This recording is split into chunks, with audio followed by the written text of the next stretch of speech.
হাসিনাকে বাংলাদেশে পাঠাতে মোদির প্রতি আহ্বান ওয়াইসির।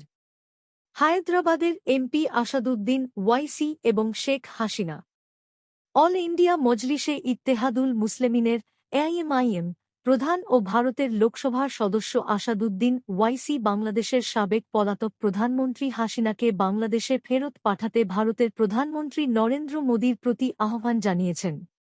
সম্প্রতি এক জনসভায় বক্তব্য দিতে গিয়ে ওয়াইসি বলেন, দিল্লিতে প্রধানমন্ত্রী মোদির এক বোন বসে আছেন, তাকে বাংলাদেশে পৌঁছে দেওয়া হোক। তিনি বলেন, মহারাষ্ট্রের বিজেপি সরকার রাজ্যের জনগণকে বলছে যে তারা বাংলাদেশিদের তাড়িয়ে দিয়েছে।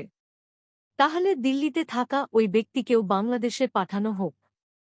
ভারতীয় সংবাদমাধ্যম ইকোনমিক টাইমসের খবরে বলা হয়েছে, ওয়াইসি বলেন, মহারাষ্ট্র সরকার বলছে তারা বাংলাদেশিদের বের করে দিয়েছে। তাহলে মোদি জির বোন হিসেবে দিল্লিতে যে বসে আছেন, তাঁকেও বাংলাদেশে পাঠান। এ সময় সমাবেশে উপস্থিত জনতা হর্ষধ্বনিতে তাঁর বক্তব্যের প্রতি সমর্থন জানায়। ওয়াইসি উপস্থিত জনতাকে উদ্দেশ করে বলেন, যদি তারা চান হাসিনাকে বাংলাদেশে পাঠানো হোক, তাহলে স্লোগান দিতে। তাঁর আহ্বানে জনতা নারায়ে তকবীর ও আল্লাহু আকবার স্লোগান দেয়।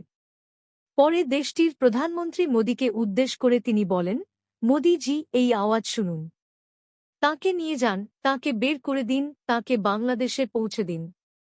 এর আগেও ওয়াইসি বাংলাদেশের ছাত্র জনতার অভ্যুত্থানে ক্ষমতাচ্যুত সাবেক প্রধানমন্ত্রী শেখ হাসিনাকে ভারতে আশ্রয় দেওয়ার সমালোচনা করেছিলেন।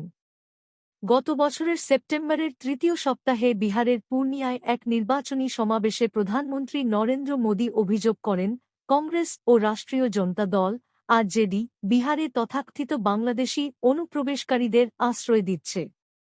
এ অভিযোগের জবাবে ওয়াইসি বলেন, বিহারে কোনো বাংলাদেশি নেই, বিশেষ করে সীমাঞ্চল এলাকাগুলোতে, যেখানে আগের নির্বাচনে তাঁর দল ভালো ফল করেছিল। তিনি বলেন, মোদিজি বলছেন বিহারে বাংলাদেশি আছে, কিন্তু বিহারে বা সীমাঞ্চল অঞ্চলে কোনো বাংলাদেশি নেই। তবে আপনার দিল্লিতে বাংলাদেশ থেকে আসা এক বোন বসে আছেন, তাকে সীমাঞ্চলে আনুন, আমরাই তাকে বাংলাদেশে পৌঁছে দেব।